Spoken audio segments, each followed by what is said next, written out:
In recent weeks, the reputation of a once beloved animation channel here on YouTube has been permanently ruined. Once upon a time, it was a source of laughter, but now it's a laughingstock, and there's no going back.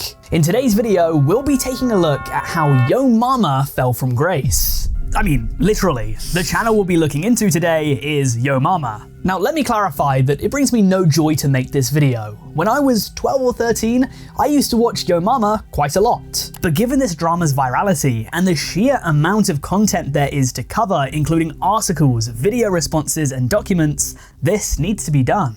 Before we start though, I don't want to interrupt halfway through and ask then, so I'll just ask it now. If at any point you find yourself enjoying this video, please don't forget to like it and subscribe to the channel if you're new. I would absolutely love it to get to 250,000 subscribers, and as an independent content creator, your support means just that little bit more. So with that said, sit back, relax, and let me go over this animation atrocity.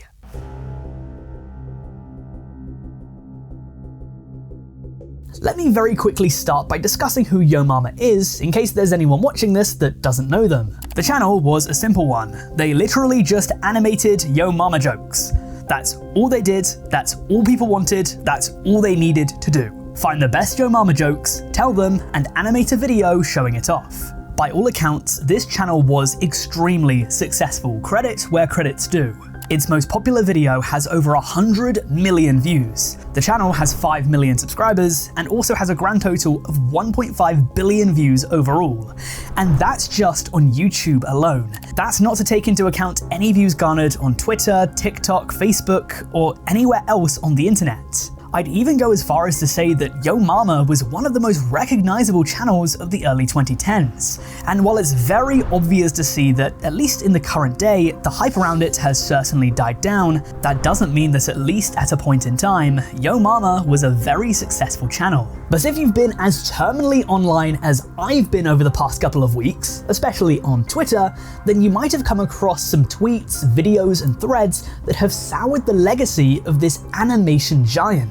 It's 2026, guys, you know the drill. This is yet another animator that's been done for promoting a meme coin.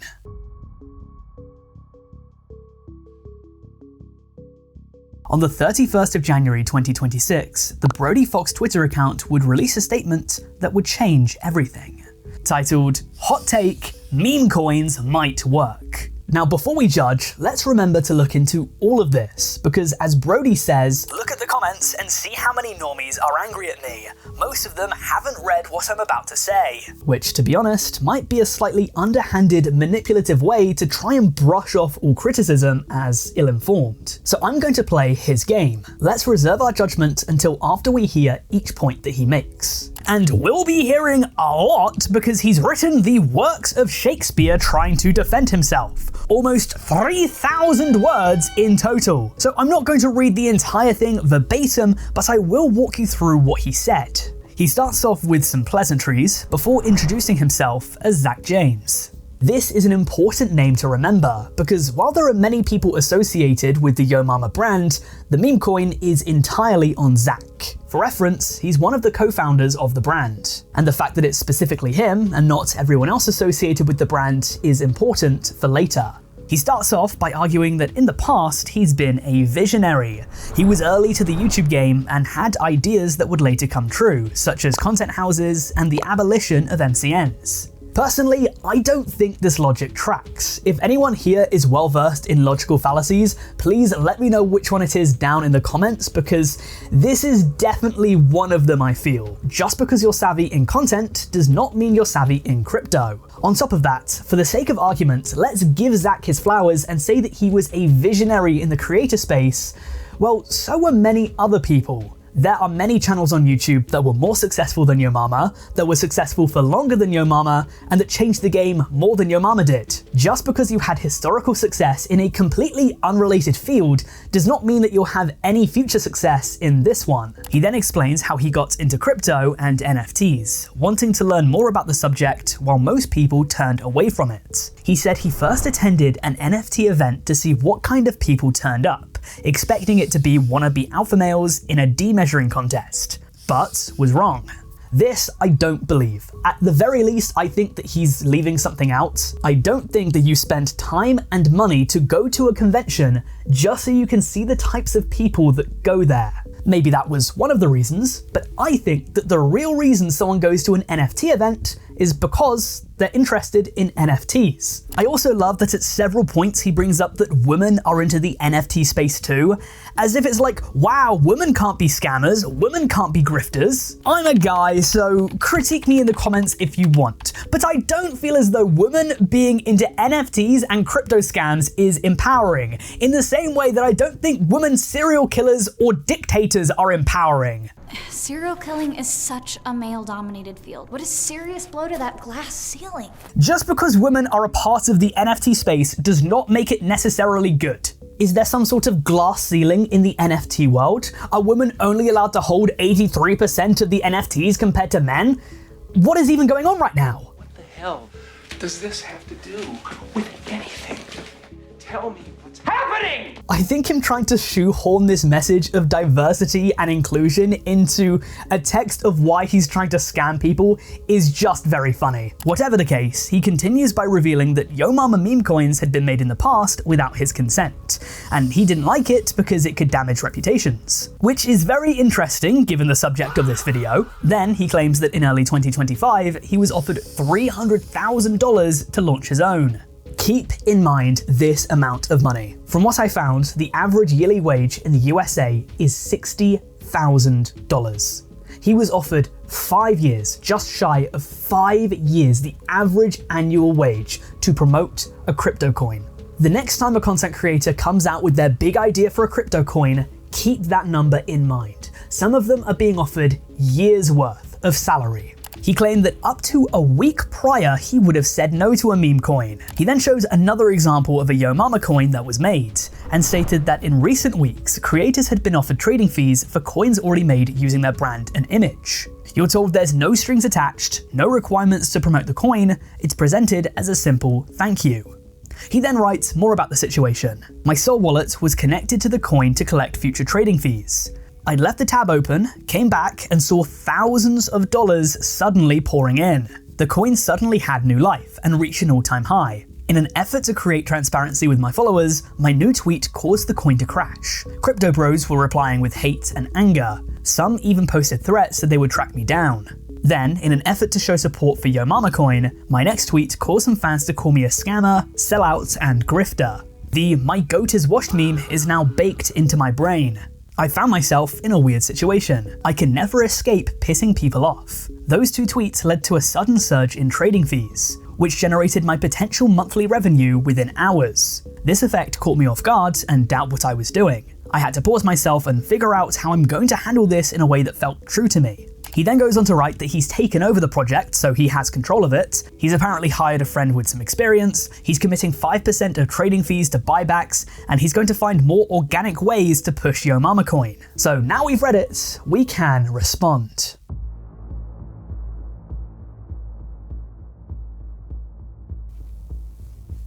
What do you want me to say?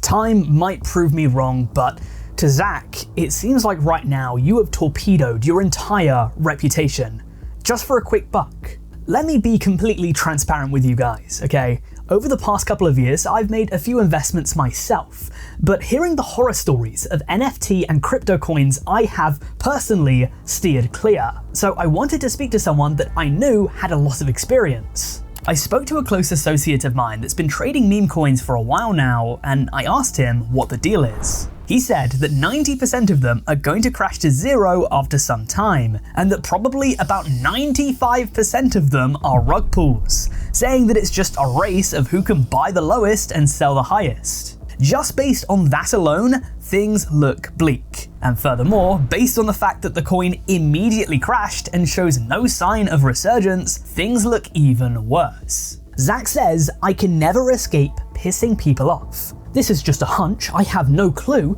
but it could be because you're pushing a product in a field that is known for manipulations and scams. How could you be trying to play the victim? According to his version of events, he's seen that YOMAMA coin is being pushed by grifters, and he's decided to stand with the grifters. We're saved! What's your name, new hero? It's Titan. Thank you. Thank you. Titan has freed us. Oh, I wouldn't say free. More like under new management. So let's see how this has been received. I think we should read the comments. Yes, scam your OnlyFans left, I stan. Yo Mama so stupid, she thought meme coins would work. King gross, just a bunch of two-faced, long-winded gibberish to say, yes, I sold out.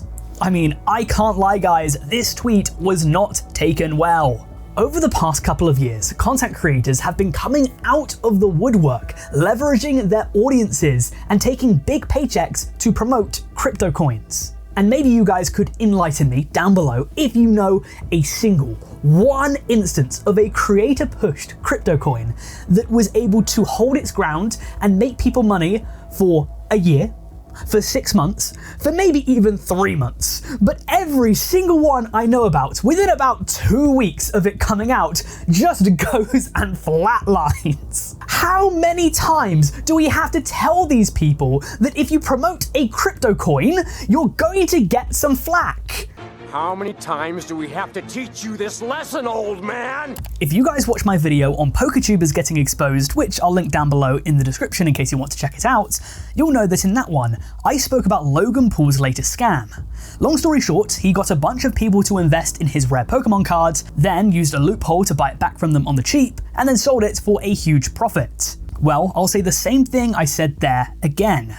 Why do this? Ladies and gentlemen, here's an insider secret, 1.5 billion channel views is going to make you wealthy. Zack has gone out on Twitter in the past to brag about the money he's made. Tens of thousands of dollars if he's being earnest. You've made your back. Why risk ruining your reputation to squeeze water out of this stone? Do you guys have an answer at home? Because for me, I just can't wrap my head around it. It doesn't compute. I mean, I get it, alright? Make your back. I'm not going to criticize someone for making money in an honest way. But over the past couple of years, there have been some fairly clear signs that Zack is using the YOMAMA brand to line his pockets as full as they can be. Take a look at the channel today, and it is literally just made up of daily compilations of its old work. According to Zack, he does this because of some sort of contract that he can't fully disclose. You can give him the benefit of the doubt if you want, but to me, this is suspicious. I have no idea what legal framework you've fallen into so that you're contractually obliged by someone to make 30-minute compilations of YOMAMA content for years on end, alright? How ridiculous does that sound? And also, you're legally silenced from talking about why? I mean, what have you found yourself in? Who is forcing you to make these 30-minute compilations of reused, recycled YOMAMA skits from 15 years ago? What is this story you're telling us? I mean, fair play. If you can somehow shed some light on it, fair dues. I just think it's a little bit far-fetched. I don't know about you. This sounds ridiculous. I think a much simpler answer is that he's maximizing his revenue. And I also think it's interesting because if that is the case, he does know that it's perhaps a little bit morally wrong because he's lying about it, okay? From what I'm aware of, they've not made new YOMAMA content for quite a long time now. In fact, a quick trip to the comments will tell you that these are all old videos. This entire situation is making the brand be seen in a different light, and it appears as though even people that know Zack aren't supporting him, with a close associate of his recently making it known. Things have been getting so bad recently that on the 17th of February, Brock Baker, who voices several characters on the show, came out to make a video trying to distance himself from Zack. This video has been seen by millions, only blowing this drama up even further, and it's now being picked up by several different news outlets as we speak. This clip isn't too long, so I'll play the entire thing for you. In Brock's own words, this is what he had to say about the situation. Hi, my name is Brock Baker, and I am Brody Fox, the YOMAMA guy. I'm the voice actor for Brody Fox and Frank the Cap and a ton of other characters from the YOMAMA channel. But I don't run the Twitter. I don't run the YouTube channel. I have nothing to do with any of the YOMAMA or Brody Fox social media. I'm not involved in anything crypto, or meme coin, or Web3. I could not be any less interested in any of that. Okay? That's all Zack James, the co-creator of the YOMAMA brand. He does often make it clear that it's him running all the social media and not me.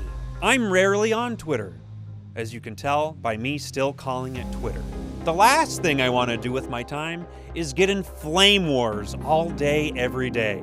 Just thinking about that exhausts me. I wish this video was horizontal so I could lie down.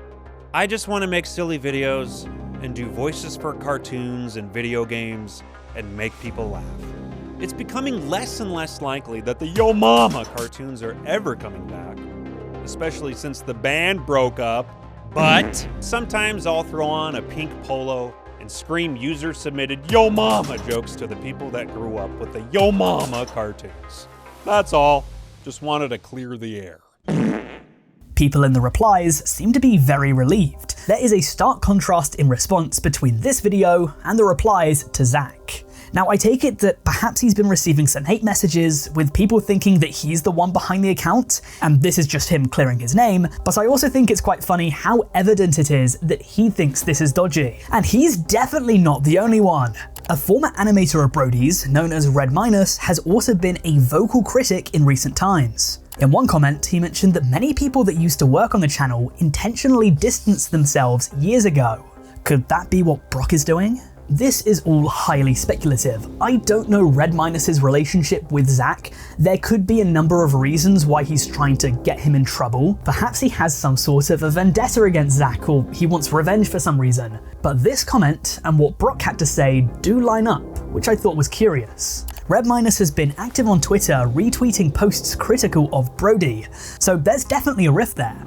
But Red Minus isn't the only one with a bone to pick with Zack. It's time to discuss another creator who's been making their presence known in this situation, Chazington.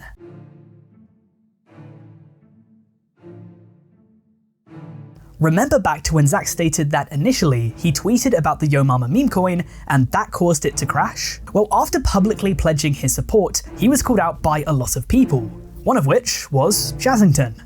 If you can remember back to my video on FNAF controversies, then you might remember the name, because he made a video on Puggo's Plush which I heavily relied on as a source when discussing him. Well, Chazington replied to Zack's tweet stating, "So somebody basically scammed people who knew your channel with characters they stole from you, and you only didn't try to stop them because they bribed you. You can't have the moral high ground while also supporting this, LOL.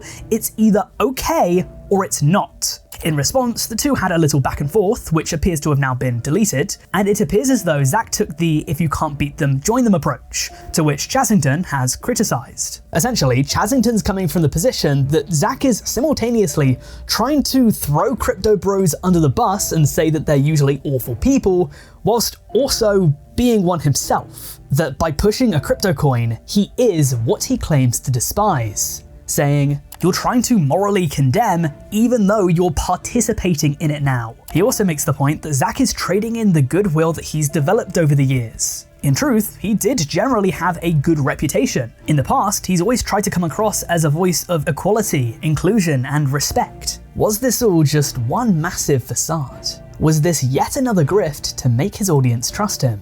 How can we trust him again? Well, following this backlash, perhaps the mask finally slipped, because it appears as though Zack didn't want to hear any critique from Chazington. According to these tweets, he'd DM him saying that he'd processed the feedback, and a few days later, blocked. I really don't see how this is dealing with your critiques as much as it is sweeping them under the rug. I don't understand how plugging your ears and saying la la la, not listening, is helping the situation whatsoever. But if Chazington's telling the truth, then he was blocked, and if that's how Zack wants to play things, then I think it's fair to let the world know that this is what's happening. If you're going to promote a crypto coin, backlash is inevitable. You have to understand that. And also, I feel as though if this wasn't a scam, if somehow he was doing this for a good cause, then he would have no reason to block Chazington. Look, I don't know Zack. I don't know who he is in the deepest, darkest depths of his soul. I hope that he's not as bad as the person that's been portrayed in this video. Because, as I said, I was a fan of his work many moons ago. With all of this coming out, it diminishes a previously joyful childhood memory of mine. If DMs can be believed, he's been proven to lie about this situation, and based on his response to it, not everything's adding up. He's definitely withholding some information from us. Is this the end of the situation? I'm really not too sure, but let me know your thoughts on it down in the comment section below. And if you're interested in seeing more content of mine, if you like these more intimate, focused stories, then why not check out another more focused video of mine about a man I call the Discord Diddler. I'll let you piece together how that story goes. Click on the screen right now to check it out, you absolute legends. Aside from that, I'd like to thank you for watching, and I'll see you later.